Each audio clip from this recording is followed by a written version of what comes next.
Bismillahirrahmanirrahim. Assalamualaikum warahmatullahi wabarakatuh. Waalaikumsalam warahmatullahi wabarakatuh. Waalaikumsalam warahmatullahi. Alhamdulillahirabbil alamin. Wassalatu wassalamu ala asrafil anbiya'i wal mursalin. Enggak pesan. Sayyidina Muhammad wa alihi washabbihi ajmain.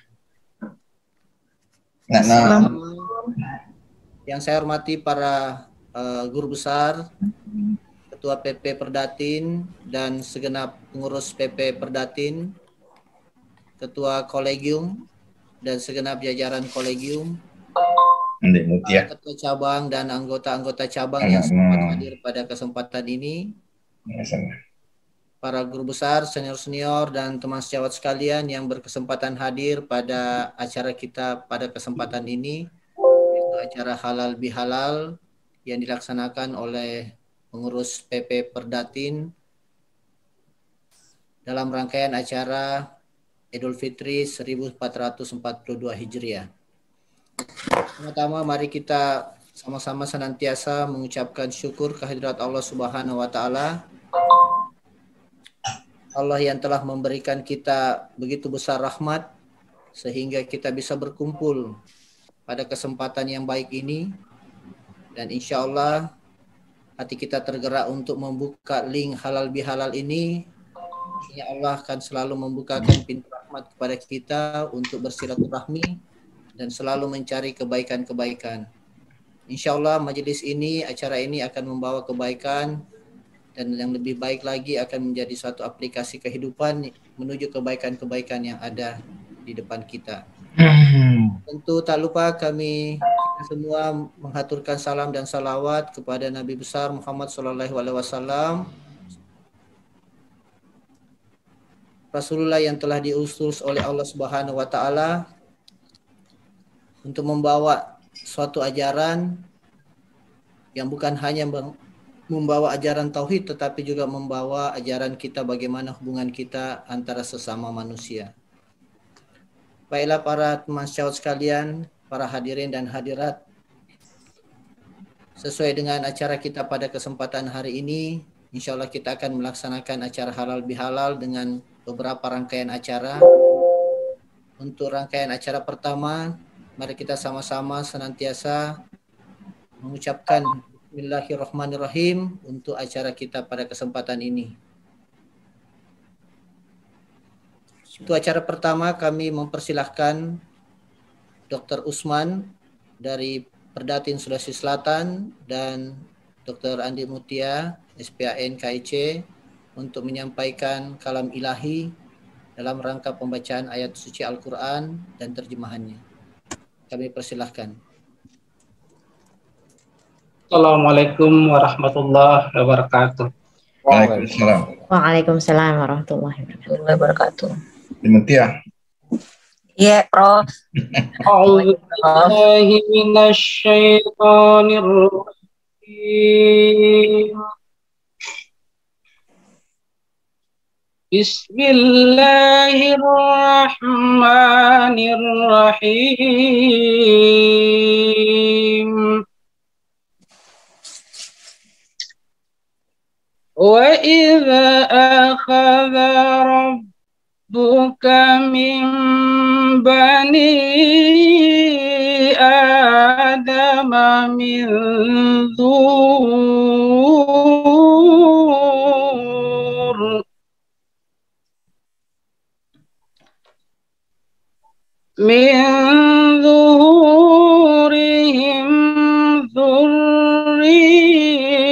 ذريتهم وأشهدهم على أنفسهم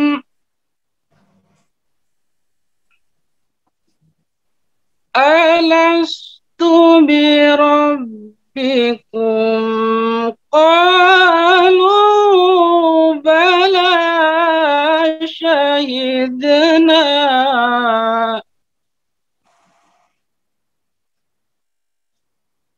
قالوا بلى شهدنا أن تقولوا يوم القيامة أن تقولوا يوم القيامة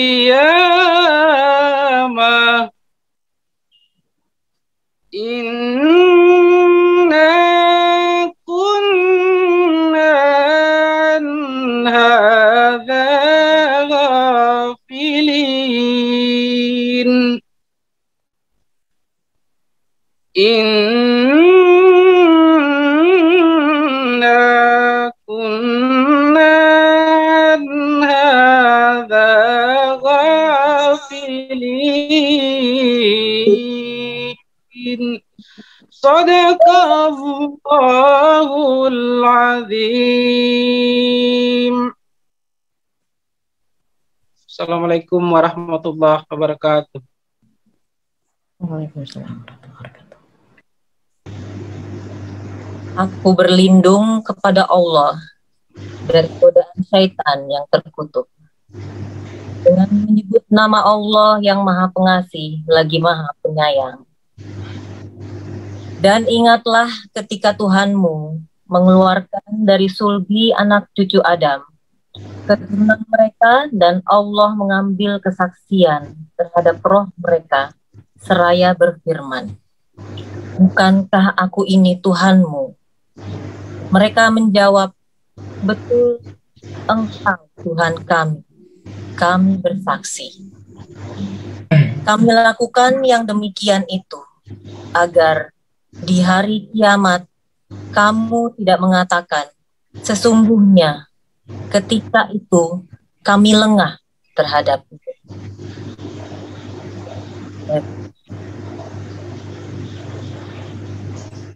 Baik, terima kasih Dr. Usman dan Dr. Mutia atas kalamilahi dan terjemahan yang telah disampaikan. Kita melangkah ke acara yang berikutnya. Mari kita sama-sama mendengarkan sambutan dari Latin, Pengurus Pusat Persatuan Dokter Anestesiologi dan Terapi Intensif Indonesia, pada Profesor Dr. Sapri Kamsul Arif, SPAN, KIC dan KKIC, KKP, kami persilahkan. Silakan, Prof. Ya. Bismillahirrahmanirrahim. Assalamualaikum warahmatullahi wabarakatuh. Waalaikumsalam. Waalaikumsalam warahmatullahi wabarakatuh. Alamin. Salam. Assalamu asra al-fiyari mursalim. Sayyidina Muhammad wa ala alihi wa sahbihi ajma'in. Alhamdulillah wal syukurillah wa la hawla wa la quwata illa billah. Salam sehat dan sejahtera buat kita semua. Yang terhormat dan kami banggakan, Ketua dan anggota Dewan Pembina Perdatin, Ketua Kolegium Anestesi dan Terapi Intensif, dan segenap anggota Kolegium Anestesi dan Terapi Intensif, segenap guru besar, para senior Perdatin, Ketua Keseminatan, Ketua Cabang, dan seluruh anggota Perdatin di seluruh Indonesia, serta pengurus pusat dan segenap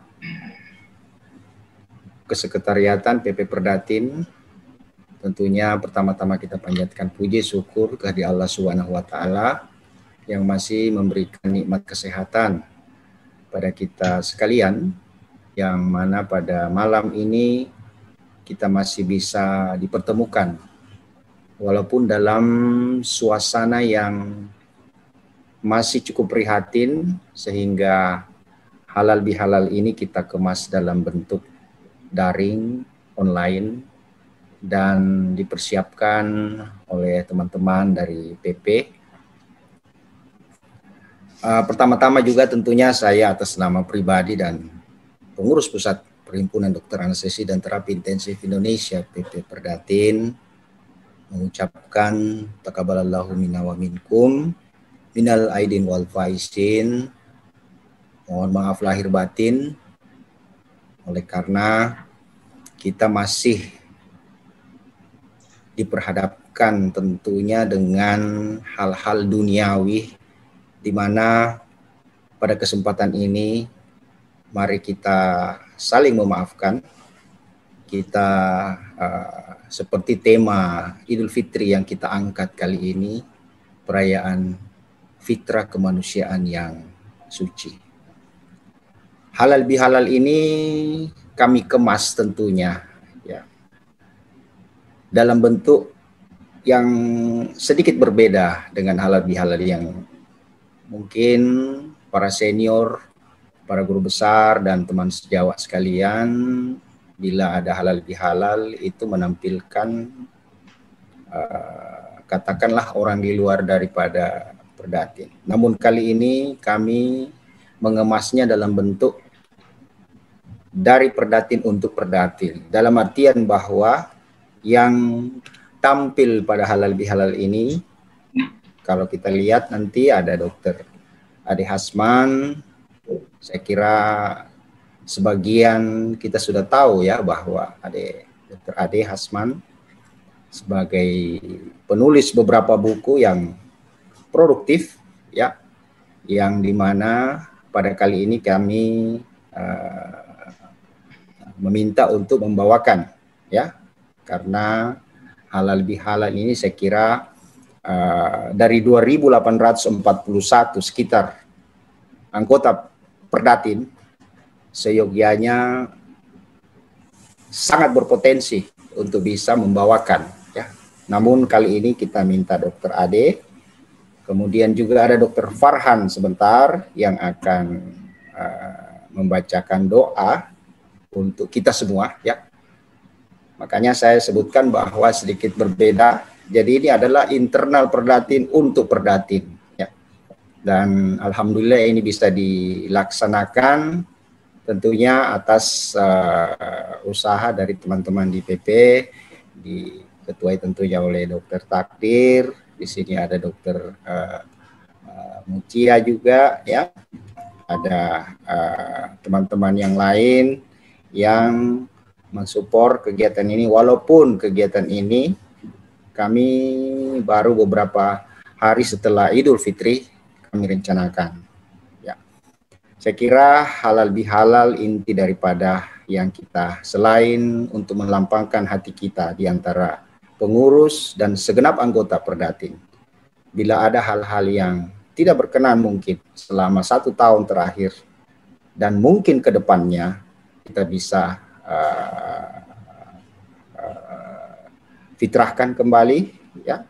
Oleh karena esensi daripada halal bihalal tentunya salah satu adalah bagaimana evaluasi dan muhasabah atas berbagai hal yang telah kita laksanakan.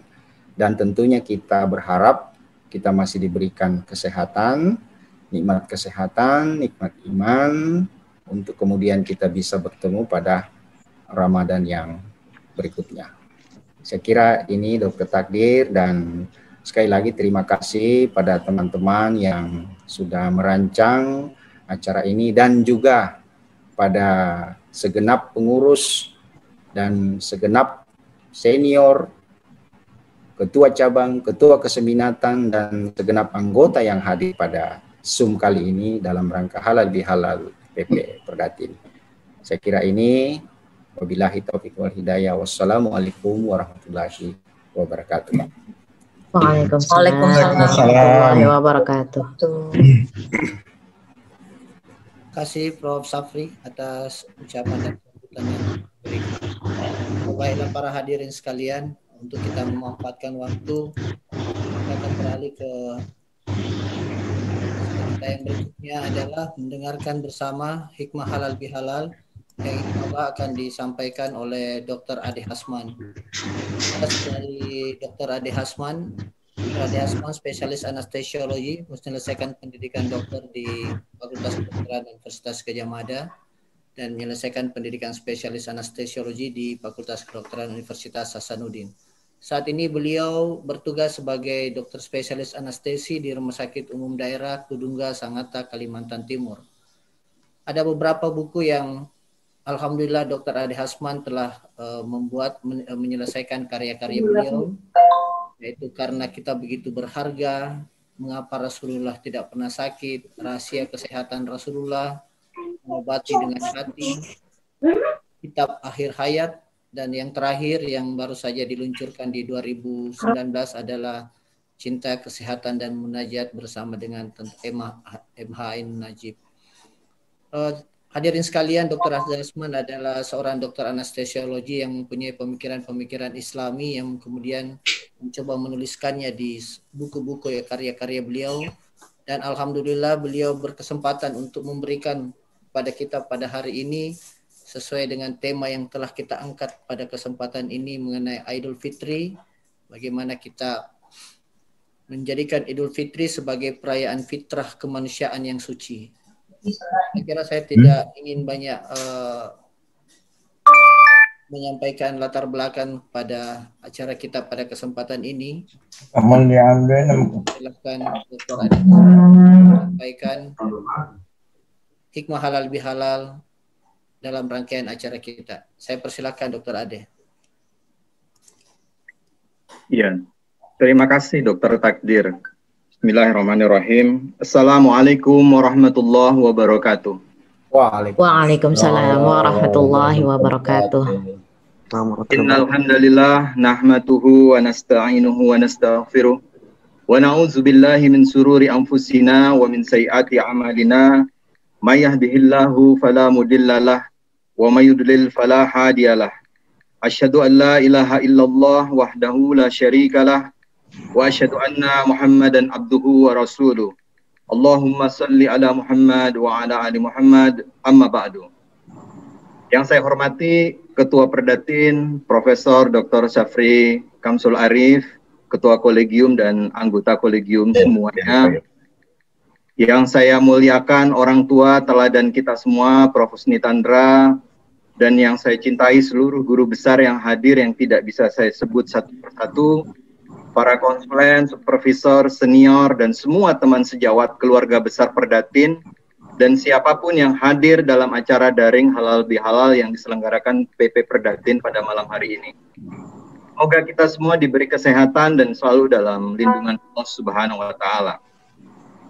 Sebelum masuk presentasi, izinkan saya lebih dahulu ikut mengucapkan kepada teman sejawat semua yang hadir pada malam hari ini, taqabbalallahu minna wa minkum minal aizin wal faizin. Mohon maaf lahir dan batin.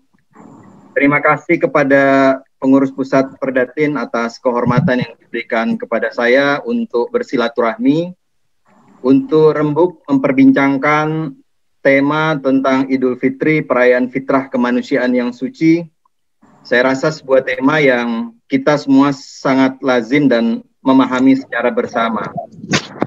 Dalam beberapa menit ke depan, saya akan menyampaikan, ini bukan tausiah ya. Seperti tadi ditegaskan oleh Prof. Syafri, ini dari kita untuk kita. Jadi pada kesempatan malam hari ini yang dipentingkan menurut saya adalah kebersamaan dan silaturahmi di antara kita, meski kita hanya bermuajaah lewat dunia maya. Untuk selanjutnya mungkin agar lebih sistematis, ilustratif, dan waktunya terukur, saya izin share screen ya, Dr. Takdir.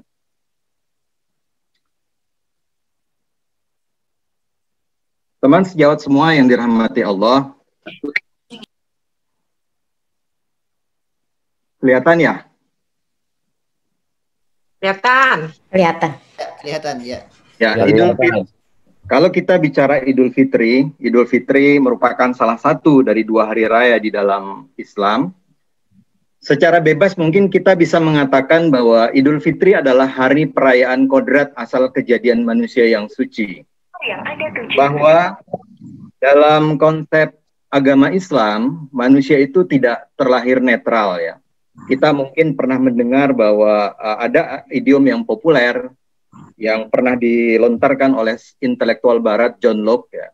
Dikatakan bahwa manusia lahir seperti tabula rasa, seperti kertas kosong yang tidak membawa warisan mental apapun. Di dalam Islam, manusia itu terlahir tidak netral, tidak kosong, tapi sudah membawa rapor biru. Jadi Allah Subhanahu wa Ta'ala sudah mengukir di dalam jiwa anak turun Adam satu fitrah yang hanif, yaitu kecenderungan instinktif di dalam dirinya untuk merindukan kebaikan, kebenaran, dan keindahan. Kalau kita mencoba menyitir dan mengambil dari para ulama, komponen fitrah itu ada 3, kebenaran, kebaikan, dan keindahan. Rasulullah Shallallahu Alaihi Wasallam mengatakan, "Ma min mauludin ila yuladu alal fitrah," bahwa seorang anak tidak dilahirkan ke dunia ini, melainkan ia berada dalam fitrah kesuciannya. Jadi, jauh di dalam lubuk hati setiap anak turun Adam, sebelum ia dilahirkan, ia telah diukir di dalam dirinya satu kecenderungan, satu kerinduan pada nilai-nilai kebaikan, kebenaran, dan keindahan. Dan manusia akan merasa tentram bila ia berdekatan dengan nilai-nilai itu. Suatu ketika, ada seorang sahabat Nabi bernama Wabisah. Wabisah ini adalah orang Arab Badui, ya, orang Arab gunung. Dia datang menemui Nabi, kemudian Nabi bertanya, "Wahai Wabisah, apakah engkau ingin bertanya tentang kebenaran dan keburukan?" "Ya Rasulullah," kata Wabisah. Maka Rasulullah mengatakan, "Istafi qalbak," mintalah fatwa pada dirimu, mintalah fatwa pada hatimu. Kebaikan ialah sesuatu yang membuat hati dan jiwamu tentram, dan dosa ialah sesuatu yang terasa tidak karuan di dalam hati dan terasa bimbang di dadamu, meskipun kamu didukung oleh seluruh umat manusia. Saya ingin memberikan sedikit ilustrasi supaya agak menarik, ya, untuk menggambarkan bahwa bagaimana menderitanya manusia kalau ia jauh dari nilai-nilai fitrah itu. Ini ada satu foto yang sengaja saya tampilkan, yang berjudul Burung Pemakan Bangkai dan Seorang Gadis Kecil, yang diambil di Sudan. Jadi si fotografer bernama Kevin Cutner itu mengambil foto ini pada tahun 1994, membidik seorang gadis kecil Sudan yang tengah mengantri makanannya. Ketika itu tengah berada pada situasi kelaparan. Di belakang gadis kecil ini sudah menanti seekor burung nasar, ya. Dan dalam antrian sembako, dalam antrian makanan ini, kisahnya si gadis ini meninggal dunia. Kemudian foto ini oleh Kevin Cutner diikut sertakan dalam lomba ajang fotografi dunia. Dan Kevin Cutner akhirnya memperoleh satu penghargaan paling prestisius di jurnalisme cetak dan sastra, Pulitzer, atas dokumentasi fotografi yang dia ambil. Tapi ironisnya, 3 bulan atau 2 bulan setelah pengambilan beliau mendapat penghargaan Pulitzer ini, Kevin Cutner mengakhiri hidupnya dengan bunuh diri. Dikisahkan dia bunuh diri di dalam kendaraannya. Dan ditemukan satu pesan, alasan kenapa ia akhirnya menyudahi hidupnya dengan cara seperti itu. Dalam testimonial keterangan tertulisnya, dia mengatakan dia sangat menyesali peristiwa dia mengambil foto anak ini, di mana pada akhirnya sang anak meninggal dunia ketika mengantri bahan makanan. Dia tidak berbuat apapun, tidak menolong anak itu, bahkan terkesan kemudian mengeksploitasi tragedi yang menimpa si gadis, sehingga akhirnya seperti mengeksploitasi ke dunia demi popularitasnya, ya. Jadi manusia itu disebut insan, insun, atau al-ins, yang arti umumnya adalah ramah, lemah lembut.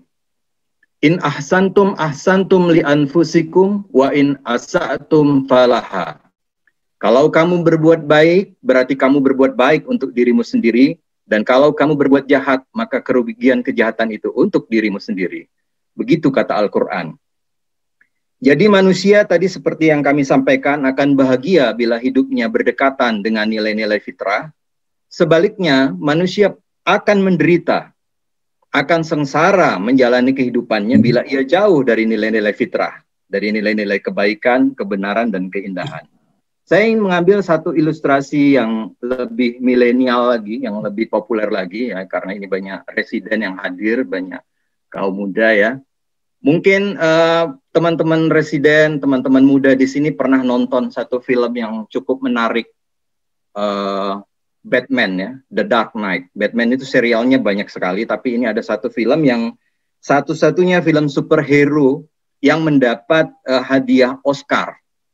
Yang menarik adalah sosok antagonis dari film The Dark Knight ini, yang diperankan oleh bintang muda bernama Heath Ledger, yang dia itu asalnya dari Australia, kemudian hijrah ke Hollywood, sangat berbakat, populer, kaya raya, tampan, terkenal, dan jenius dalam memainkan peran.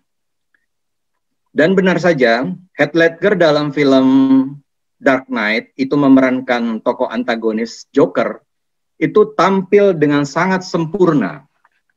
Dikisahkan Joker ini adalah profil psikopat yang tulen, yang bengis, kejam tanpa hati nurani. Dalam satu adegan digambarkan bahwa kejahatan yang dilakukan Joker itu bukan demi popularitas, bukan demi kekayaan, bukan demi hal-hal yang remeh-temeh. Jadi si Joker itu menjalani kejahatannya demi kejahatan itu sendiri. Dan ia merasa bahagia dengan kejahatan yang dia lakukan. Heath Ledger ini all out memerankan peran antagonis Jokernya.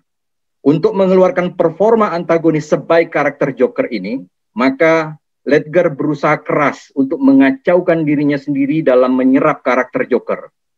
Ia dikisahkan membaca buku-buku tentang penjahat kelas dunia, kemudian mendalami lukisan-lukisan figuratif Francis Bacon tentang dunia gelap, hingga akhirnya ia mengisolasi diri untuk secara totalitas dapat memerankan karakter Joker. Dan benar saja, apa yang dia perankan itu tersebut akhirnya berbuah manis.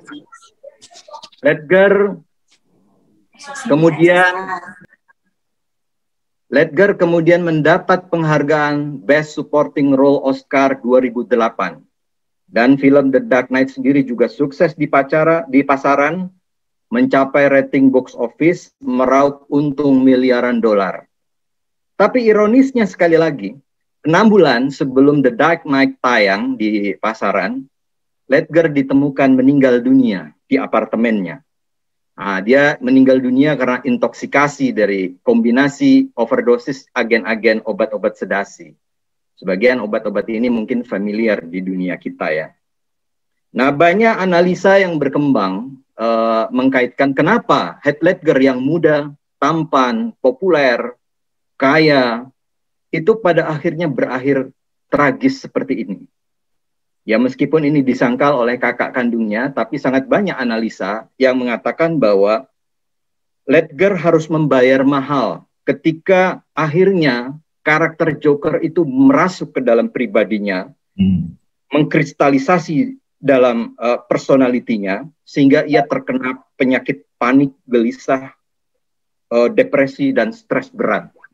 Akhirnya beliau mengakhiri hidupnya dengan obat-obat overdosis sedasi di apartemennya.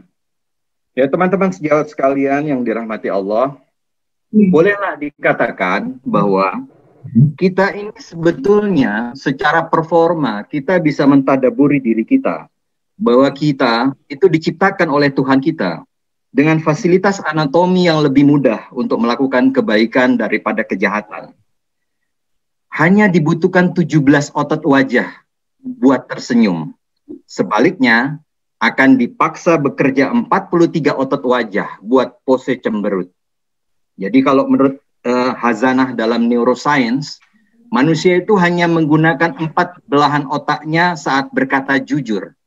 Sedangkan ketika ia berdusta, manusia dipaksa menggunakan 9 bagian otaknya. Karena kedustaan hanya bisa ditutupi oleh kedustaan kembali. Di dalam neuroscience ada konsep neuromirror ya, yang bisa menghasilkan satu situasi trading places, yaitu kemampuan kecerdasan mental manusia untuk mencoba meraba perasaan orang lain, melihat dengan kacamata pihak lain, mendengar dengan meminjam telinga pihak lain, dan merasakan, menjiwai dengan berdiri di sudut bayangan orang lain. Sehingga dalam diri manusia ada rasa empati, apabila melihat penderitaan, duka cita saudaranya yang lain. Jadi manusia benar-benar dalam desain fi ahsani taqwim. Itu Allah Subhanahu wa taala di dalam Al-Qur'an itu bersumpah, sumpah yang benar-benar sumpah dengan menggunakan kata laqad. Sesungguhnya kami ciptakan manusia dalam desain ciptaan yang sebaik-baiknya. Kalau kita melihat diri kita, mentadaburi anatomi luar diri kita, dan kita kemudian mencoba membandingkan dengan makhluk-makhluk lain di planet bumi ini, apa-apa yang di makhluk lain bisa menjadi senjata mematikan, tapi di dalam diri kita, itu justru katakanlah hanya sekedar aksesoris yang tampil menjadi pemanis dalam diri kita. Lihatlah gigi taring manusia itu tidak memanjang, tumbuh menyeramkan, seperti karnivora. Kalau panjang mungkin disebut vampir ya, Dracula. Tidak ada kelenjar bisa yang terhubung dengan gigi taring kita. Dan kuku manusia tidak menajam seperti cakar makhluk predator. Rambut manusia tidak berubah menjadi tanduk. Dan karena manusia itu akan aman dengan saudara-saudaranya yang lain, maka dinding perut manusia, dinding abdomennya, itu tidak mengeras seperti memakai baju zirah, perisai, yang dimiliki oleh spesies reptil atau amfibi. Dan saya dalam bacaan literatur saya menemukan satu keterangan bahwa ternyata hanya kita yang mengeluarkan air mata ketika bersedih, ketika berempati pada penderitaan orang lain. Jadi sekali lagi, fitrah kejadian manusia diciptakan sebagai makhluk kebaikan. Karena itu masing-masing pribadi manusia harus berpandangan baik kepada sesamanya dan berbuat baik untuk sesamanya. Kepada orang lain, pandangan kita harus didasari hal yang positif optimis. Kalau di dalam jargon hukum yang sekuler saja, itu ada jargon istilah innocent presumption, praduga tak bersalah, kepada orang yang tengah duduk di kursi pesakitan di pengadilan, maka di dalam agama kita, manusia bukan hanya didahului oleh praduga tidak bersalah, tapi manusia harus didahului oleh prasangka baik, husnuzon, tidak suuzon. Di dalam Al-Quran Allah Subhanahu wa ta'ala mengatakan la yukallifullahu nafsan illa wus'aha. Laha ma kasabat wa 'alaiha ma iktasabat. Allah tidak membebani seseorang melainkan sesuai dengan kesanggupannya. Ia mendapat pahala kebaikan yang diusahakannya dan ia mendapat siksa dari kejahatan yang dikerjakannya. Mengutip apa yang diuraikan oleh Profesor Quraisy Shihab, kata kasabat di ayat tersebut yang menunjukkan usaha baik itu menggunakan patron bahasa Arab untuk menggambarkan pekerjaan yang mudah dilakukan. Sedangkan kata ikhtisabat yang menunjukkan pada perbuatan jahat itu menggunakan patron bahasa Arab yang menggambarkan hal yang sulit lagi berat untuk dilakukan. Jadi baik dalil akli maupun dalil nakli itu menegaskan bahwa pada dasarnya kita lebih mudah untuk melakukan kebaikan daripada melakukan kejahatan. Pada diri kita sesungguhnya sudah terpahat parameter-parameter nilai-nilai mendasar. Kalau kita mencoba membuat simulasi pertanyaan, ini seandainya kita merenung, bertadabur, memikirkan diri kita dan mencoba bertanya, terhadap seluruh ciptaan Tuhan di muka bumi ini, kepada siapa sih kita paling berbuat baik dalam kehidupan ini? Apakah kepada keluarga kita? Kepada anak-anak kita? Kepada orang tua kita? Kepada istri kita? Ternyata kalau kita merenungkan lebih jauh, tidak. Kita berbuat sangat baik dengan sangat sempurna pada seluruh ciptaan Tuhan di dunia ini, ternyata pada diri kita sendiri. Saya mencoba ngambil ilustrasi sederhana. Katakanlah misalnya kita berhajat ingin ke belakang, ingin buang air. Maka kita dengan ringan dan ikhlas membersihkan diri kita tanpa berkeluh kesah. Satu kegiatan, satu aktivitas yang mungkin tidak kita lakukan kepada orang lain, kepada pihak lain, Ya mungkin kepada anak-anak kita, tapi tidak di sepanjang hidup mereka. Jadi kita sangat memperhatikan diri kita, sangat merawat diri kita, sangat mendengarkan apa kebutuhan dan tuntutan yang ada di dalam diri kita. Maka dari itu sebetulnya ada golden rule yang sering kita dengar, yang bisa menjadi rumus mendasar dari satu pergaulan. Perlakukanlah orang lain seperti kita ingin diperlakukan. Kita ingin mendapat perlakuan adil, maka kita harus berbuat adil kepada orang lain. Kita ingin dibaiki oleh orang lain, maka wajib hukumnya kita melakukan perbuatan kebaikan kepada orang lain.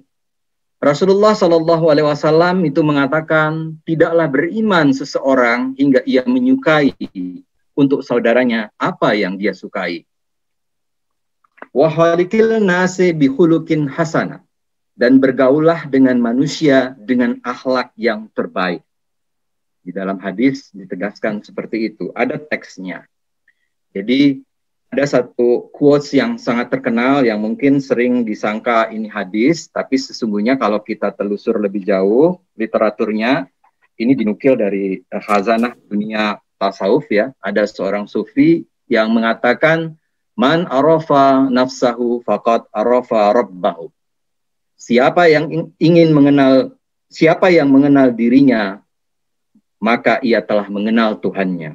Jadi bolehlah kita mengatakan bahwa salah satu jalan agar kita mengenal siapa pencipta kita, maka caranya adalah kita mencoba bertadabur, mengenali dengan baik diri kita sendiri. Karakter pencipta kita itu ada dalam karakter diri kita. Setiap manusia misalnya di dunia ini terlahir unik, terlahir tampil spesifik, tidak terulang dua kali. Tiap manusia esa dalam wujud biologis, dalam karakter psikologisnya. Tidak pernah terulang dua kali diri kita yang sama dengan orang lain sebagaimana pencipta kita esa. Demikian seterusnya. Di dalam Al-Quran ditegaskan, wa fi anfusikum afala tubsirun. Dan kepada dirimu sendiri, wahai manusia, mengapa kamu tidak perhatikan? Teman-teman sejawat semua yang dirahmati Allah, kalau kita berbicara soal fitrah, sebetulnya itu semua terkait dengan satu perjanjian yang telah terjalin ketika kita masih di alam ruh dulu, ketika kita belum hadir di dunia ini. Seperti yang tadi dibaca korek kita, Dr. Usman tadi, satu ayat di dalam Al-Quran diterangkan kepada kita MOU yang pernah kita jalin dengan pencipta kita. Jadi hidup adalah realisasi dari perjanjian kita dengan pencipta kita. Dikatakan, wa iz akhadha rabbuka min bani adam min zuhurihim zurriyatahum wa ashhadahum ala anfusihim. Ingatlah ketika Tuhanmu mengambil perjanjian dengan anak-anak Adam dan Allah mengambil kesaksian terhadap jiwa mereka. Allah Subhanahu wa taala mengatakan, bertanya pada kita semua, alastu birabbikum. Bukankah aku ini Tuhanmu? Dan kita para kandidat manusia saat itu secara aklamasi menjawab, qalu bala syahidna. Benar, wahai Tuhan kami menjadi saksi atas itu.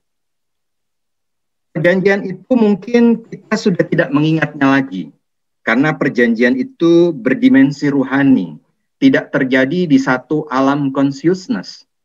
Kalau kita meminjam perbendaharaan dalam dunia psikologi, ya, saya awam terhadap dunia psikologi, tapi bolehlah kita mengutip hal-hal yang masih bisa kita pahami ya tentang dunia psikologi. Dikatakan dalam khazanah perbendaharaan dunia psikologi bahwa ternyata dalam kehidupan sehari-hari, kita lebih banyak digerakkan sebetulnya oleh kesadaran subconsciousness. 95-99% roda kegiatan manusia itu dimotori oleh tenaga dari alam bawah sadar. Sedangkan alam sadar penuh itu hanya sekitar 0,5-5%. Jadi bayangkan dalam dimensi psikologis saja yang masih dalam observasi keilmuan, itu sifatnya sangat misterius, sangat deep, sangat dalam ya. apalagi yang berdimensi rohani, tentu lebih sublim dan lebih misterius lagi. Kalau kita melihat misalnya terapi yang dilakukan oleh psikoterapi ketika mencoba menggali pada klien, pada pasiennya untuk membongkar trauma psikologis yang dialami, betapa sulit. Bagaimana seorang psikiater atau psikolog itu mencoba membongkar alam bawah sadarnya. Perlu berjam-jam eksplorasi dan pertanyaan-pertanyaan yang cukup sukar. Tapi perjanjian ruhani itu bisa kita rasakan, yaitu dengan hadirnya, sebutlah insting atau tumbuh di dalam diri setiap kita, setiap insan, satu dorongan rohani untuk kembali kepada pencipta kita. Jadi hidup kalau diterjemahkan secara sederhana, kalau diterminologikan secara sederhana adalah perjalanan pergi untuk pulang kembali. Saya ingin mengutip beberapa ilustrasi ya, yang kira-kira bisa menggambarkan dan meraba-raba tentang perjanjian primordial yang pernah kita jalani ketika di alam ruhani dahulu. Secara bukti-bukti empirik dan saya ada satu proyek penelitian yang sangat menarik, penelitian besar-besaran yang dilakukan selama 3 tahun di Universitas Oxford dengan biaya yang sangat fantastis, 1,9 juta pound sterling. Kalau kita kurskan dengan rupiah kita mungkin sekitar 20 miliar lebih ya, 20 miliar rupiah. Melibatkan 57 peneliti dengan 40 studi terpisah di 20 negara yang mewakili ragam budaya yang berbeda. Nah, penelitian riset ini menyimpulkan satu hal yang menarik. Dikatakan bahwa manusia secara alami cenderung percaya pada Tuhan dan kehidupan setelah kematian. Pimpinan proyek penelitian ini Dr. Justin Barrett ya, ini bukunya di sebelah ya. Mungkin kalau mau di-googling ada kali ya PDF-nya ya. Itu mengatakan, nih saya kutip sebagian kecil dari isi buku ini. Beliau mengatakan entah bagaimana belajar konsep ketuhanan itu begitu amat mudah bagi anak-anak kecil. Mereka telah mengembangkan pikirannya ke arah itu. Anak-anak usia 3 tahun sebenarnya lebih mudah memahami konsep Tuhan dibandingkan mereka memanggil ibu mereka sendiri. Dalam pencarian literatur saya, dari salah satu buku yang pernah saya tulis ya, saya bertemu figur ya dokter yang cukup unik dan menarik. Mungkin guru-guru di sini, para sejawat semua pernah juga menemukan sosok ini, Dr. Andrew Newberg. Dia seorang neuroscience dan tengah menggagas cabang ilmu neurologi yang mungkin masih kontroversial ya, neuroteologi, yang mengkaitkan antara organ otak dengan hal-hal yang supranatural, yang spiritual ya. Jadi Newberg bereksperimen untuk mencari manifestasi jejak-jejak Tuhan dalam otak manusia. Dia melakukan uji coba kepada probandusnya, menyuntikkan zat kontras radioaktif, kemudian si probandus tersebut disuruh bermeditasi atau berdoa beberapa menit. Setelah itu dilakukan pemeriksaan scanning lewat PET dan SPECT ya, positron emission tomography dan SPECT ya, untuk melihat gambaran yang terjadi pada otak orang yang setelah bermeditasi dan berdoa. Ini ada ilustrasi gambarnya di sebelah. Dan menarik, ternyata ada satu perubahan penampakan yang signifikan setelah orang melakukan meditasi dan berdoa pada lobus frontalisnya dan lobus parietalisnya di pusat perhatian dan pusat bahasanya. Satu hal yang tidak terjadi pada probandus yang mengklaim dirinya ateis ya. Ini adalah buku-buku yang dikarang oleh Andrew Newberg, Born to Believe, How God Changed Your Brain. Buku Born to Believe ini sudah diterjemahkan ke bahasa Indonesia. Saya tidak tahu apakah masih beredar karena bukunya sudah cukup lama diterbitkan oleh penerbit Mizan ya. Mungkin di toko buku online itu masih ada. Selanjutnya saya ingin menceritakan ini pengalaman pribadi ya, untuk sekedar mengilustrasikan bahwa manusia tanpa diajari siapapun itu sudah memiliki sistem kepercayaan, sudah memiliki satu keyakinan adikodrati akan adanya penguasa di alam raya ini.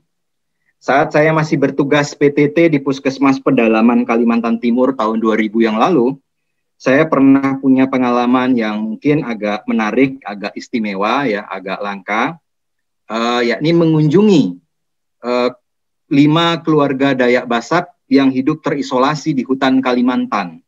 Jadi mereka benar-benar hidup terpisah dari peradaban dan kebudayaan di luar diri mereka. Bisa dilihat pakaian-pakaiannya ini mungkin seperti era zaman Flintstone, ya, seperti Tarzan. Mereka pakai cancut begitu saja kemana-mana, telanjang dada, nggak pernah pakai alas kaki, nggak kena malaria di tengah hutan, ya, hidupnya dari berburu, hidup nomaden secara berburu dan berladang pindah. Ini saya perkenalkan dulu nih para selebritis 5 kakak ini. Sayang kalau saya nggak perkenalkan mereka. Ini mereka cukup cukup memberikan kesan dalam perjalanan hidup saya. Ini kepala sukunya namanya Juparung. Ini tetua di sana, Limampun. Ini saya lupa namanya, tapi yang menarik yang separuh wajah ini. Namanya Tai Asu. Dan setelah dia tahu bahwa nama Tai Asu itu berkonotasi tidak baik, kemudian dia mengganti namanya. Dia bertanya kepada orang yang berkunjung di sana untuk memberi nama alternatif, dikasih nama Arifin. Yang menarik dari suku Dayak Basak ini, saya bermalam di sana beberapa hari, ternyata mereka punya sistem keyakinan, punya sistem kepercayaan, yang orang desa menyebut kaharingan. Jadi, tanpa diajari siapapun, tanpa didakwahi oleh siapapun, mereka ternyata secara instinktif itu sudah memiliki naluri, meyakini bahwa di balik semesta raya ini, di balik hutan belukar di mana mereka menjalani kehidupan, itu ada penguasanya. Meskipun konsep keyakinan mereka ya tentunya tidak sama dengan konsep keyakinan yang lazim diajarkan dari risalah-risalah pewahyuan, ya. Jadi hidup kalau boleh disederhanakan adalah satu perjalanan kerinduan untuk pulang. Kata pulang, diksi pulang adalah satu kata yang sangat disenangi oleh orang-orang yang bahagia. Rumah bagi orang yang berbahagia, bagi manusia, itu tidak semata-mata hanya terdiri dari pintu, dinding, jendela, atap, lantai saja. Tapi rumah itu bermuatan psikologis. Di rumah ada nilai ketentraman, ada nilai kedamaian, ada ketenangan, bahkan ada kebahagiaan. Orang Barat punya idiom home sweet home. Rumah adalah kediaman terindah. Rasulullah Shallallahu Alaihi Wasallam itu mengatakan baiti jannati. Rumahku adalah surga bagiku. Kalau di antara kita mungkin pernah berziarah ke Madinah di Masjid Nabawi, kita akan melihat satu kubah hijau di masjid tersebut yang itu merupakan proyeksi dari rumah Rasulullah Shallallahu Alaihi Wasallam. Ukurannya tidak besar. Saya pernah membaca satu keterangan dari seorang ulama mengatakan ukurannya lebih kurang 4,8 kali 4,62 meter persegi. Jadi satu rumah dengan ukuran sangat sederhana mungkin kalau dipakai nomenklatur sekarang. Tapi dari rumah yang sangat sederhana itu keluar ucapan baiti jannati, rumahku adalah surgaku. Kalau kita melihat fenomena yang terjadi di bulan Syawal di masa Idul Fitri semasa belum pandemi, maka lazimnya di negeri kita berlangsung satu tradisi yang sangat kolosal, yakni mudik ke kampung halaman. Kemarin saja, meskipun di masa pandemi begini dibatasi bahkan dilarang, tapi pada beberapa titik yang terjadi di Bekasi misalnya, itu eksodus dari para pemudik untuk pulang ke kampung halaman karena begitu rindunya ingin pulang ke kampung halaman, tidak bisa dicegah dan ditanggulangi oleh para petugas keamanan setempat. Kita menyaksikan orang berjejal-jejal dari darat, laut maupun udara, tiket-tiket pesawat, tiket kapal laut, tiket kereta api sold out sebelum hari H. Meskipun panas, antrean berjejal-jejal, tapi mereka bahagia bisa pulang kembali ke rumah. Jadi pulang ke kampung halaman itu adalah bagian dari naluri kita untuk rindu kepada pulang, suasana pulang. Selain mudik kultural, ada juga mudik genealogi, bahwa manusia itu rindu kepada leluhurnya, kepada kakek moyangnya, dan terutama kepada orang tua, khususnya ibundanya. Jadi hidup ini bisa juga diilustrasikan seolah-olah seperti seorang anak kecil yang tengah menangis, tengah kesepian menyendiri, lalu dilihat oleh ibunya si anak itu, digendonglah si anak itu, didekapnya, dipeluknya, kemudian anak itu merapatkan pipinya ke ke dada ibunya, maka ia menjadi tenang seketika. Ia seolah-olah bernostalgia mendengarkan kembali suara musik terindah yang pernah ia dengar dahulu 9 bulan selama ia di dalam rahim ibundanya. Anak itu menjadi tenang, tentram, diam karena dia berhasil pulang kembali ke tempat asal muasalnya. Dari semua peristiwa mudik-mudik ini, mudik yang paling hakiki, yang paling eternal, yang paling absolut adalah mudik secara kosmologi, yakni ketika kita semua nanti akan berpulang ke pencipta kita.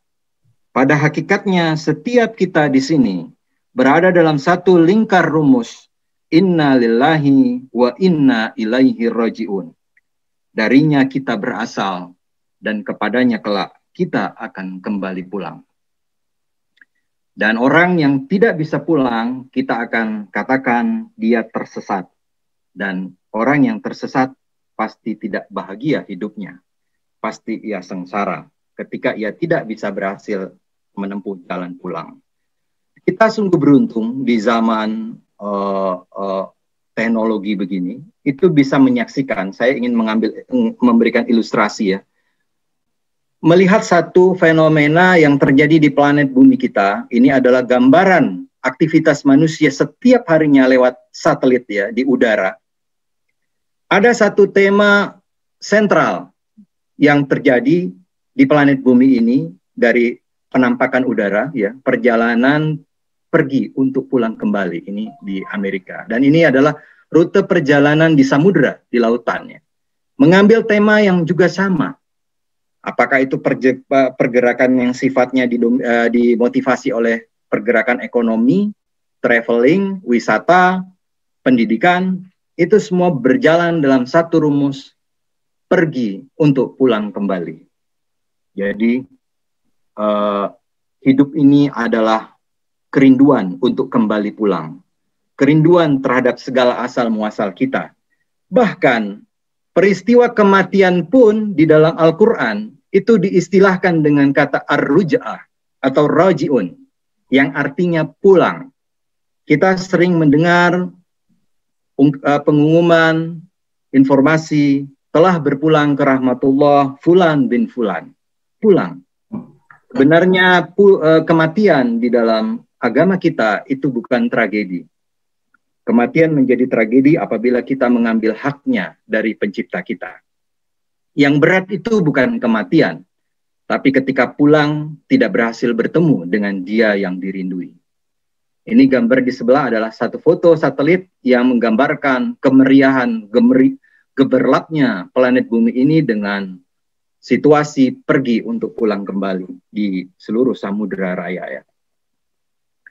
Teman-teman sejawat semua, guru-guru saya yang dirahmati Allah, di dalam konsep agama kita bahwa asal-usul manusia itu disebutkan bahagia. Dulu kita semua meyakini bahwa menurut informasi di dalam kitab suci, yang mana narasi kisah ini punya persamaan dengan ajaran-ajaran samawi, ya, kisah-kisah yang ada di Taurat, di Injil, di Bible ya, itu mengisahkan bahwa kita berasal usul dari Adam dan Hawa. Dan mereka dulu pernah tinggal di alam surga. Mereka hidup bahagia tinggal di surga. Allah Subhanahu wa taala mengatakan, "Wa qulna ya Adam uskun anta wa zaujukal jannah." Tinggallah engkau dan istrimu ya Adam di dalam surga, dan makanlah dengan nikmat yang ada di tanah sesukamu. Wa kula minha ragadan haitsu syi'tum. Bayangkan surga yang oleh Nabi digambarkan kepada kita sekarang satu kenikmatan yang belum pernah dilihat oleh mata manusia ketika di dunia, belum pernah terdengar oleh telinga, dan bahkan belum terbetik di hati manusia. Satu kenikmatan yang sangat luar biasa. Meminjam tafsir dari Ustadz Nauman Ali Khan, kenikmatan surga itu sifatnya semakin nikmat, semakin nikmat, semakin nikmat, semakin nikmat, unlimited. Tidak bisa kita gambarkan, beyond imagination. Tapi ada satu ketentuan ketika itu. Wala taqraba hazihis sajarata. Jangan kamu dekati pohon ini, kata Allah. Fatakuna minaz zalimin. Nanti kamu termasuk orang yang zalim. Kita semua mengerti ending dari melodrama kisah nenek moyang kita di dalam surga tersebut. Bahwa ternyata larangan yang cuma satu, itu ternyata tidak sanggup untuk dipatuhi oleh nenek moyang kita. Surga dengan segala fasilitasnya yang diperkenankan untuk dinikmati secara bebas oleh leluhur kita, dan larangan yang hanya satu, itu pun pada akhirnya dilanggar oleh nenek moyang kita. Maka salah satu dimensi penting sebagai pembelajaran buat kita, karena kita adalah Bani Adam, anak cucu Adam, bahwa ternyata manusia adalah makhluk yang gampang tergoda. Dan kita semua anak cucu Adam punya kecenderungan yang sama dengan leluhur kita. Dan menarik, di dalam Al-Quran, pelanggaran yang dilakukan oleh leluhur kita, Adam dan Hawa tersebut, itu ternyata bukan disebabkan oleh pihak ketiga. Bukan karena hebatnya godaan atau rayuan iblis. Allah mengatakan, walaqad ahidna ila adama min qablu fanasiya walam najid lahu azma. Dan sungguh telah kami perintahkan pada Adam dahulu, maka ia lupa akan perintah itu. Dan tidak kami dapati padanya satu kemauan yang kuat, satu azam yang kuat. Jadi, Quran juga menegaskan bahwa ada perbedaan kontemplatif, perbedaan reflektif ketika Adam melakukan kesalahan dan iblis melakukan pelanggaran. Insight manusiawi itu menilik ke dalam. Qala rabbana zolamna anfusana wa illam taghfir lana wa tarhamna lanakunanna minal khasirin. Satu doa yang mungkin sangat populer yang kita semua menghafalnya adalah doa yang diabadikan dari pertaubatan Nabi Adam dan istrinya Bunda Hawa. Ketika mereka melanggar perintah Tuhan, keduanya berkata, "Ya Tuhan kami telah menzalimi diri kami sendiri." Anfusana. Adam tidak melihat di mana-mana, tidak melihat di sana, tidak mencoba mencari kambing hitam, tapi dengan kesadaran penuh, kesadaran manusiawi, mengakui dengan gentle bahwa kesalahan itu dilakukan karena kealpaan dirinya sendiri. Jika engkau tidak mengampuni kami dan memberi rahmat kepada kami, niscaya kami termasuk orang-orang yang berugi. Jadi meskipun manusia fitrahnya hanif, tapi Nabi juga mengatakan kepada kita, kullu bani Adam khata'un, wa khairul khata'un tawabun. Seluruh bani Adam itu, seluruh anak cucu Adam itu banyak melakukan khilaf dan kesalahan. Dan sebaik-baik manusia adalah yang banyak kesalahannya dan banyak taubatnya. Sementara di sudut lain, karena iblis juga diusir dari surga, iblis tidak melakukan satu refleksi ke dalam. Tapi iblis mengatakan, qala, berkata iblis, fabima a'waitani, karena engkau Tuhan telah menyesatkan aku. Lihatlah bagaimana iblis, katakanlah, mencoba mencari kambing hitam. Bahwa dia melakukan itu karena memang dia sudah dijudge sebagai sesat oleh Sang Pencipta. Maka iblis berjanji, pasti akan aku selalu halangi mereka dari jalan-jalanmu yang lurus. Aku halangi mereka dari depan, dari belakang, dari kanan dan kiri. Sehingga mereka semua tersesat dari jalan. Tapi sebenarnya, kalau kita melihat keterangan-keterangan nanti di dalam Al-Quran, ya misalnya di surat An-Nisa ayat 75, itu sebetulnya dibocori juga rahasianya. Inna kaida syaitani kana dha'ifa. Jadi Allah sebetulnya mengatakan sesungguhnya tipu daya setan itu do'ifah, lemah. Jadi kalau kita akhirnya terpeleset, terperosok, tergelincir, itu semata-mata karena kelemahan di dalam diri kita.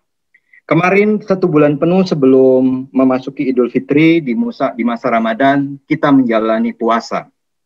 Menu utama Ramadan adalah ibadah puasa, dan tema utama puasa adalah bagaimana kita belajar mengendalikan diri kita. Puasa bukan sekedar menahan diri dari hanya lapar dahaga, bukan belajar bagaimana menghayati kemiskinan dan kelaparan. Kalau hanya sekedar belajar menahan lapar dan dahaga, tidak mungkin. Tuhan membuat ibadah puasa itu harus dijalani selama 1 bulan penuh. Kalau hanya untuk menghadirkan rasa empati kepada kaum duafa, kaum yang kurang beruntung, tidak perlu sampai 1 bulan penuh kita menghayati kelaparan. Apalagi di dalam diri kita sudah diukir oleh Yang Maha Kuasa satu kecenderungan untuk empati terhadap penderitaan orang lain. Tentu ada nilai yang lebih dari itu. Untuk apa ibadah puasa kita jalani selama 1 bulan?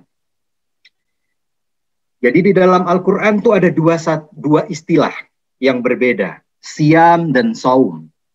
Siam itu adalah pengertian secara administratif, pengertian fikih, di mana kita mulai tidak makan ketika fajar dan mulai membatalkan puasa kita ketika matahari tergelincir. Sedangkan saum adalah satu pengertian tentang bagaimana belajar mengendalikan diri. Ini satu istilah yang didapat misalnya di surat Maryam ayat 26. Yang dikisahkan ketika Bunda Maria, ibunya Nabi Isa alaihissalam, ya, itu mengatakan, aku bernazar berpuasa untuk Tuhan yang Maha Pemurah. Maka aku tidak berbicara dengan seorang manusia pada hari itu. Pada ayat sebelumnya diperintahkan malah Bunda Maryam ini diperintahkan Tuhan untuk makan, minum, dan bersenang hatilah kamu. Jadi tidak berkaitan dengan makan, minum, tapi berkaitan dengan pengendalian diri. Jadi esensi daripada puasa adalah bagaimana kita belajar mengendalikan diri kita. Ibadah puasa ini kalau kita mencoba membandingkan dengan ibadah-ibadah mahdhah di dalam agama kita, itu punya keunikan yang menarik. Kalau kita kaitkan dengan diri kita, kaitannya dengan interaksinya dengan dunia ini. Misalnya, ketika kita sholat, kita menginterupsi dunia sejenak. Ketika kita takbiratul ihram adalah takbir yang mengharamkan, kita tidak diperkenankan berkomunikasi dengan siapapun, dengan di kanan dan di kiri kita. Kita fokus beraudiensi dengan pencipta langit dan bumi. Inni wajjahtu wajhiya lillazi fataras samawati dan seterusnya. Kita khusyuk mengadukan segala problematika kita, menghadap secara formal, beraudiensi kepada pencipta kita. Dan interupsi itu baru selesai ketika kita mengucapkan salam. Ketika kita melakukan ibadah zakat, dunia memang sengaja kita cari. Untuk kita kumpulkan perbendaharaannya, agar sebagian dari properti dunia itu bisa kita distribusikan kepada saudara-saudara kita yang membutuhkan. Dan ketika kita berangkat ibadah haji, dunia katakanlah sudah kita talak 3. Kita tinggalkan kampung halaman, kita tinggalkan keluarga handai tolan, pekerjaan, kita tinggalkan halaman rumah, bahkan kita tinggalkan segala atribut keduniaan, pangkat dan jabatan. Kita mengenakan pakaian putih sederhana tak berjahit, pakaian ihram, hanya menyeru labbaik Allahumma labbaik.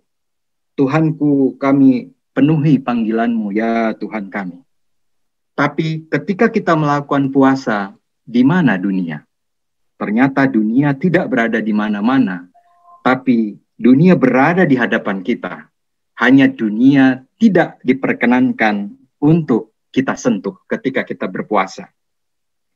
Seolah-olah dalam ibadah puasa itu kita diajarkan, kalau nanti suatu saat dunia datang kepada kita dengan segala glamor dan godaan rayuannya yang luar biasa, maka kita sudah memiliki imunisasi. Kita sudah memiliki imunitas mental, sudah punya ketahanan secara mental untuk berlepas dari segala godaan dan rayuan dunia. Ibadah puasa mengajari kita untuk menjaga jarak dengan dunia. Jadi jauh sebelum ada tagline menjaga jarak, sebetulnya setiap bulan Ramadan kita diajari untuk mencoba membuat jarak, membuat space dengan dunia. Yang dilarang ketika kita berpuasa kan bukan yang diharamkan, tapi sesuatu yang sifatnya boleh atau mubah. Makan, minum, bergaul dengan pasangan yang syah, itu adalah hal yang halal dan boleh dilakukan. Tapi ketika kita berpuasa, itu menjadi terlarang. Seolah-olah dimensi pelajarannya adalah, pada orang yang berpuasa, lihatlah, jangankan hal-hal yang diharamkan, sedangkan hal-hal yang halal, mubah, dan boleh saja pun, orang yang berpuasa bisa mengendalikan dirinya. Ini saya sengaja mengambil ilustrasi dan membuat ilustrasi gambar perbandingan antara manusia dengan dunia animal kingdom ya. Manusialah satu-satunya spesies di planet bumi ini yang berdiri secara vertikal. Berbeda dengan makhluk-makhluk lain, terutama di dunia animal kingdom ya. Sumbu anatomi di dunia hewan itu berada pada posisi horizontal sejajar. Maka dari melihat sumbu anatomi ini, ada satu pelajaran filosofi penting yang mungkin bisa kita dapatkan. Letakkanlah yang di atas menjadi atasan, dan letakkanlah yang di bawah menjadi bawahan. Yang di atas manusia itu ada kepala dan dada, di mana bersemayam akal dan hati, intelektual dan intuisi, rasio dan rasa. Sementara di bagian bawahnya ada perut dan sedikit di bawah perut. Ada syahwat. Dua kekuatan ini saling tarik-menarik setiap saat. Ada gravitasi yang mengajak kita pada ketinggian yang tinggi menuju ulu hati ke atas, yang ada di dada dan di kepala, untuk mendengarkan intuisi dan intelektual kita. Tapi juga ada tarikan syahwati yang mengajak turun ke bawah, yang di perut dan sedikit di bawah perut. Yang di bawah berhak usul, yang di bawah berhak dipenuhi kebutuhannya, bukan harus dipadamkan kebutuhannya. Tapi yang di bawah hendaknya jangan sampai mengatur apa yang di atas. Yang di atas tidak boleh sewenang-wenang meskipun sebagai atasan, tapi harus tampil sebagai komandan untuk memimpin dari semua yang ada di bawah. Dunia menjadi kacau balau, sederhana saja sebetulnya. Ketika apa yang di bawah itu menjadi pemimpin bagi yang di atas manusia. Pada dunia animal kingdom, rumusan seperti itu tentu tidak berlaku. Otak, dada, kepala, dada, perut, dan sedikit di bawah perut, ya, torak, pelvis, abdomen, itu berada dalam satu garis horizontal yang sejajar. Jadi tidak ada hukum moral yang harus menyalahkan dunia binatang ketika binatang saling berebut makanan dengan sesamanya. Tidak ada yang akan menghukumi dunia binatang ketika binatang saling berebut pasangan satu sama lainnya. Tapi bagi manusia, letakkanlah yang di atas menjadi di atas, dan letakkanlah yang di bawah menjadi di bawah. Puasa mengembalikan kedaulatan manusia untuk mengembalikan kekuatan gravitasi yang di atas, berposisi di atas sebagai pemimpin, dan memposisikan kekuatan gravitasi, tarikan yang di bawah sebagai bawahan. Di dalam Al-Quran diilustrasikan, orang yang gagal meletakkan proporsi sumbu ordinat anatomi ini, itu tampil seperti 3 model. Itu ada di dalam surat Al-Ankabut ayat 39 ya. Model manusia Homo economicus, ya, konglomerat hitam, yaitu Korun, ini hidup semua di zaman Nabi Musa. Model zon politikun, politikus busuk, ya, itu digambarkan dengan performa Fir'aun, ya, seorang pemimpin yang otoriter dan sangat kejam. Dan animal rasional, ilmuwan yang tanpa idealisme, digambarkan dengan Haman. Kalau di dalam hadis ditambah satu tokoh lagi, Bal'am. Bal'am ini adalah ulama usuk, tokoh spiritual jahat, ya, yang kerjanya hanya menyetempel atau memberikan fatwa-fatwa, melegitimasi kepentingan dari konglomerat hitam dan politikus busuk.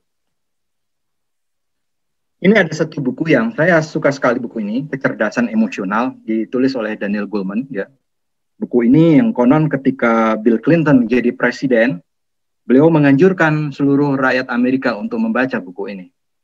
Di dalam buku pengantar buku ini, Pak Daniel Goleman itu mengatakan, kalau ada dua sikap moral yang paling penting di zaman modern ini, itu adalah pengendalian diri dan kasih sayang.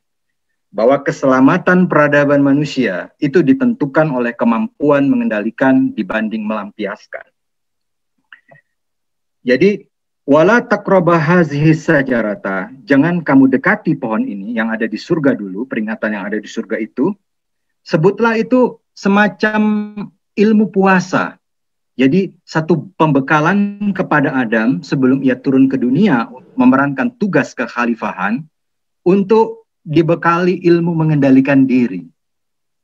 Jadi, nilai-nilai puasa itu, meskipun puasa itu hanya secara formal berlangsung hanya 1 bulan yang wajibnya, kalau yang sunahnya setiap minggu ada, setiap bulan ada, tapi nilai-nilai puasa itu hendaknya tetap berjalan setiap saat, karena tidak ada tempat, peristiwa, waktu, perilaku, tindakan, perbuatan, pekerjaan yang tidak melibatkan nilai pengendalian diri. Kapan kita lost control, maka di situ biasanya kita tergelincir oleh kesalahan dan kekhilafan. Siam hanya 1 bulan, sedangkan saum harus berlangsung sepanjang waktu. Ilustrasi bagaimana ilmu puasa ini secara sederhana, kalau kita melihat lampu merah, kita melihat lampu kuning maksud saya ya, maka orang yang pengendalian dirinya tumbuh, dia akan mengatakan sudah lampu kuning, saatnya saya berhenti. Tapi orang yang cenderung tidak terlatih untuk mengendalikan diri, dia akan berpikir, wah masih lampu kuning, terobos saja. Kira-kira seperti itu. Nah mungkin ada satu pertanyaan yang usil ya di benak kita, satu pertanyaan nakal. Karena kalau kita membuka kisah melodrama nenek moyang kita itu secara lengkap, jadi kisah itu kan diawali satu deklarasi oleh Allah Subhanahu wa Ta'ala di hadapan para malaikatnya. Jadi di surat Al-Baqarah ayat 30, Allah Subhanahu wa Ta'ala mengatakan, auzubillahi minasyaitonirrajim, wa iz qala rabbuka lil malaikati inni ja'ilun fil ardi khalifah. Bahwa sesungguhnya aku hendak menjadikan khalifah, pemimpin, mandatarisku di muka bumi. Jadi ditegaskan memang dari sejak awal Adam leluhur kita ini bukan berdomisili untuk selama-lamanya di surga. Bahwa nanti kelak bahwa makhluk yang akan diciptakan ini akan diplot menghuni planet bumi. Tapi pertanyaan nakalnya, kalau memang leluhur kita itu akan ditempatkan di bumi, di dunia, ngapain dulu repot-repot, susah-susah, dibuat transit di alam surga? Ya selain satu iktibar pembelajaran bahwa sebetulnya surga itu adalah kampung muasal kita. Jadi manusia pada dasarnya adalah penduduk surga yang tengah outbound ke planet bumi. Bukan penduduk bumi yang tengah mencari-cari berusaha menemukan surga. Tapi hidup, sekali lagi dari sini kita bisa mengambil rumusan, hidup adalah kerinduan. Katakanlah terjatuh nenek moyang kita dari surga dan mencoba mendaki lagi untuk menemukan surga kampung halaman kita yang hilang. Jadi pelajaran itu salah satunya yang kalau kita mau mencoba mentadaburi, seolah-olah kepada Adam, Allah mengatakan seperti ini, nanti Adam, kalau kamu sudah berada di bumi, maka bangunlah peradaban dunia itu dengan contoh model peradaban di mana kamu pernah tinggal di surga yang tenang, damai, dan indah seperti yang kamu pernah tinggali dulu. Bangunlah dunia dengan master plan Firdaus. Di dalam surat Toha dijelaskan karakter mendasar surga itu. Sesungguhnya kamu di surga tidak akan kelaparan di dalamnya, tidak akan telanjang, dan sesungguhnya kamu tidak merasa dahaga, tidak pula akan ditimpa panas matahari di dalamnya. Jadi intinya ketika kita memerankan tugas sebagai khalifah, ya, membangun surga dengan master plan Firdaus, maka kita membangun misi kehidupan di dunia ini yang menjamin sandang, pangan, papan, dan rasa aman. Kita membangun satu kehidupan yang adil dan sejahtera secara sosial, ya. Tidak kelaparan, tidak telanjang, tidak merasa dahaga, dan tidak ditimpa panas matahari adalah metafor dari terjaminnya kehidupan yang aman secara sandang, pangan, papan, dan rasa aman. Kalau dalam satu masyarakat, masyarakatnya masih jauh dari kebutuhan dan keamanan sandang, pangan, papan, dan rasa aman, maka model kehidupan itu masih jauh dari aroma surgawi. Dan dari pelajaran ayat-ayat tersebut, kita juga mendapat satu pelajaran penting, sekali lagi, bahwa manusia pada dasarnya bukan terjatuh. Bukan diusir, bukan terjatuh, itu hanya plot drama yang pencipta kita buat, tapi memang kita diberi kedudukan yang mulia dan terhormat sebagai khalifah fil ardi, sebagai mandataris, duta besarnya Allah Subhanahu wa taala di planet bumi ini, yang harus membangun dunia dengan peradaban, modal peradaban surgawi. Kalau kita mencoba mencari rumusan-rumusan sederhana di dalam hadis-hadis, apakah definisi orang beriman itu? Ini salah satu sudut pandangnya saja ya, satu view saja. Dalam satu hadis yang diriwayatkan Turmuzi, Nabi mengatakan orang beriman adalah orang yang semua orang merasa nyaman dan aman bersamanya. Karena percaya bersamanya amanlah martabat, harta, dan nyawanya. Jadi ada 3 hal yang dijamin bersama orang beriman. Kata iman, aman, amanah itu berada dalam satu akar kata. Bersama orang beriman, amanlah martabat, marwah, kehormatan orang lain. Orang beriman tidak akan merendahkan orang lain, tidak akan menghina, membuli orang lain. Bersama orang beriman, maka amanlah harta, properti, kepemilikan orang lain. Orang beriman tidak akan mencuri milik orang lain secara tidak sah, tidak akan mengkorup apa yang bukan haknya untuk dimiliki. Dan bersama orang beriman, amanlah darah, nyawa, kehidupan orang lain. Jadi sangat jauh dengan stereotipe penggambaran yang negatif ya, yang dikatakan teroris dan sebagainya. Jaraknya seperti langit dan bumi antara orang beriman. Dan apakah orang muslim itu adalah orang yang lidah dan tangannya tidak melukai atau mencelakai saudaranya. Orang beriman adalah orang yang mengamankan, orang muslim adalah orang yang menyelamatkan. Dari kata Islam itu ada kata salama, keselamatan. Jadi selama di Ramadan, Ramadan sering disebut sebagai madrasah, sebagai institusi, kita digembleng, kita ditatar, kita dididik ya. Ramadan secara generik. Ramadan secara generik artinya membakar. Dari kata membakar, kita biasa mendapat asosiasi menjadi bersih kembali.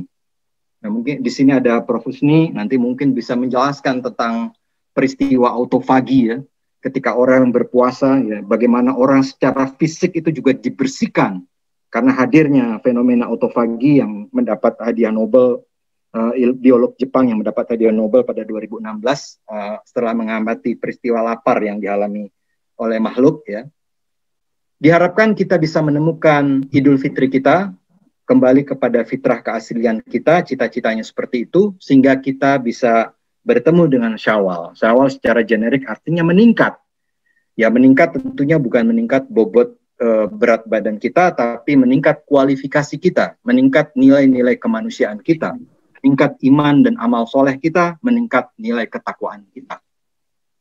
Jadi sebagai kesimpulan mungkin ajaran agama kita itu mengajarkan agar kita bisa memerankan peran, ini saya pinjam istilahnya dari almarhum Dr. Kunto Wijoyo, sebagai humanisme teosentrik, yaitu ajaran yang memusatkan keimanannya kepada Tuhan, tauhid, mengembalikan seluruh nilai-nilai motivasi spiritual kepada Tuhan yang Maha Esa, tapi ujung aktualisasinya, adresnya, perjuangannya itu beralamat pada kemuliaan peradaban manusia.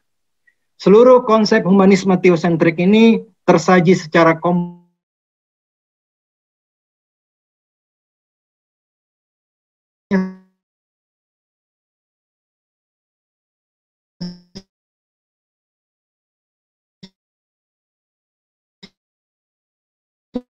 akui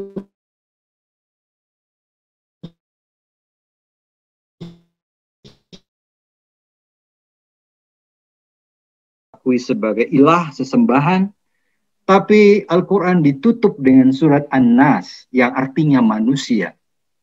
Dalam rukun agama kita, itu rukun dimulai secara mendasar, fondamennya oleh syahadat, yaitu ikrar keimanan kepada pencipta, sang pencipta, tapi ditutup dengan peristiwa ibadah kolosal haji yang mempertontonkan kepada kita satu kemanusiaan yang universal, di mana manusia dari 5 benua, berbagai ras dan etnik kumpul, tidak ada pangkat, hierarki, jabatan, tidak ada raja atau rakyat jelata, semuanya sama kedudukannya di hadapan yang sang pencipta, yang membedakan hanyalah ketakwaan saja.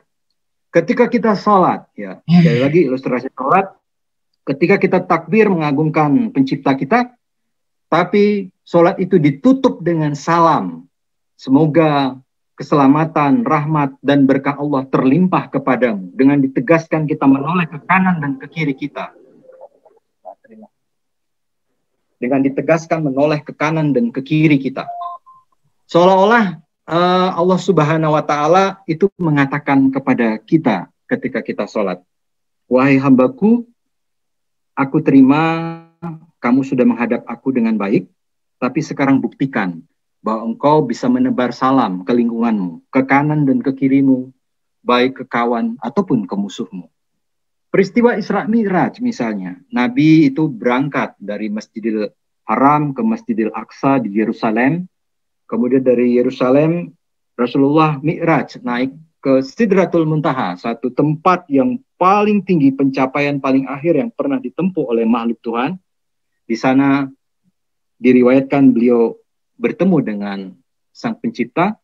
Kalaulah Nabi hanya seorang sufi yang asketis, maka pengalaman spiritual seperti itu sudah selesai. Tidak ada satu kenikmatan lagi yang lebih tinggi selain kenikmatan bertemu dengan sang pencipta. Tapi setelah itu Nabi masih kembali ke dunia, bergumul dengan segala kerepotan, dengan pergolakan yang terjadi di kalangan umat manusia, tampil kembali menjadi abdan nabiyya, nabi yang berpenampilan rakyat jelata. Dengan bersimbah keringat, darah, dan air mata, beliau berjuang bersama umatnya untuk kemuliaan peradaban umat manusia. Sejarah perjuangan Nabi dimulai dengan kalimat keimanan, kalimat tauhid, la ilaha illallah, dan sejarah kehidupan beliau juga ditutup dengan pidato perpisahan, khutbah wada. Beberapa hari setelah khutbah wada itu, Rasulullah kemudian dipanggil oleh Allah Subhanahu wa Ta'ala. Saya ingin mengutip sebagai akhir-akhir dari presentasi ini, ya, kutipan dari teks khutbah wajib wada, karena ini menarik sekali, ya. Pada pidato terakhir di depan publik ini, Nabi menegaskan, sesungguhnya darahmu, hartamu, serta kehormatanmu itu suci, seperti sucinya harimu ini, di bulanmu ini, dan di negerimu ini, hingga kamu bertemu Tuhanmu di hari kiamat nanti. Ini saya meminjam keterangan dari Allahuyyarham Dr. Nur Khalis Majid, ya. Beliau mengatakan bahwa bahkan pemikir pencerahan Eropa sekalipun, Renaissance Eropa, itu meminjam konsep humanisme yang tertuang dalam pidato Haji Wada ini dengan mengambil 3 variabel dalam pidato teks Haji Wada yang disampaikan oleh Nabi. Dengan istilah life, liberty, and dignity. Ya, darah, kehormatan, dignity ini agak berbeda sedikit, ya. Tapi makna lain dari harta yang kemudian dimasukkan dalam teks Declaration of Human Rights. Bahkan kalau kita membuka Declaration of Independence, ya, deklarasi kemerdekaan Paman Sam Amerika, itu 3 variabel itu juga disebutkan. Ini saya mengutip dari Wikipedia, ya. Dan untuk deklarasi itu ditutup, ya, dengan teks seperti ini. Dan untuk mendukung deklarasi ini dengan ketergantungan yang kuat pada perlindungan dari penyelenggaraan ilahi, kami saling berjanji untuk hidup kami, keberuntungan kami, dan kehormatan suci kami. Jadi sekali lagi bahwa ada 2 pilar penting yang harus kita jaga, yakni menjalin hubungan baik dengan pencipta kita, hablum minallah, dan menjalin perbuatan baik kepada sesama makhluk, hablum minan nas. sebagai hal yang paling esensial dalam kehidupan selama di dunia ini. Duribat alaihimuz zillatu ainama sukifu ila bihablil minallahi wa habli minan nas. Mereka diliputi kehinaan di mana saja mereka berada kecuali jika mereka berpegang pada tali ajaran Allah dan tali perjanjian dengan manusia. Bila kita berhasil membina hubungan baik dengan pencipta kita, kita tidak punya masalah dengan Tuhan kita, dan kita bergaul dengan ma'ruf, menjalin hubungan baik dengan sesama manusia, kita tidak punya hutang piutang, kita tidak punya permasalahan, kita tidak menyimpan iri, dendam, khianat, benci kepada sesama saudara kita, maka mudah-mudahan kita akan sampai kepada jiwa yang disebutkan di dalam Al-Quran, an-nafsul mutmainnah, jiwa yang tentram, jiwa yang tenang bagai telaga tidak beriak, yang ketika diilustrasikan di dalam Al-Quran, suatu ketika orang yang memiliki jiwa yang mutmainnah, yang tenang ini akan dipanggil apabila janjinya telah sampai kepada dia. Ya ayyatuhan nafsul mutmainnah, wahai jiwa yang tenang, irji'i ila rabbiki radiyatan mardiyah, maka kembalilah kamu kepada Tuhanmu dengan ridho dan diridhoi. Fadkhuli fi ibadi, kata Tuhan, maka berkumpullah kamu dalam lingkaran hamba-hambaku, wadkhuli jannati, dan bergabunglah masuk ke dalam surgaku. Semoga kita semua bisa mendapat status sebagai nafsul mutmainnah, kembali dalam ridho dan diridhoi, kita berhalal bihalal, kita tidak punya masalah dengan pencipta kita, dan kita juga berusaha untuk tidak punya masalah dengan sesama kita. Mungkin demikian yang bisa saya sampaikan pada kesempatan yang hormat malam hari ini. Lebih kurangnya kalau ada salahnya itu datang dari saya pribadi, kalau ada benarnya datang dari Allah Subhanahu wa taala. Billahi taufiq wal hidayah. Ada di boom, outbound di boom. Assalamualaikum warahmatullahi wabarakatuh. Waalaikumsalam warahmatullahi wabarakatuh.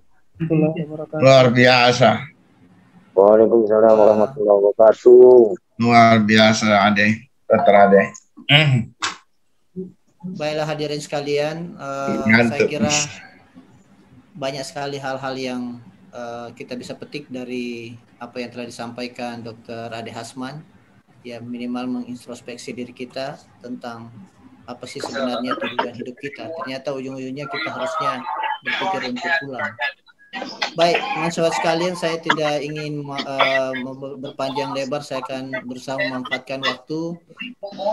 Saya persilahkan Prof. Husni untuk menyampaikan beberapa hal pada kesempatan ini. Saya persilahkan, Prof. Terima kasih, Dr. Takdir.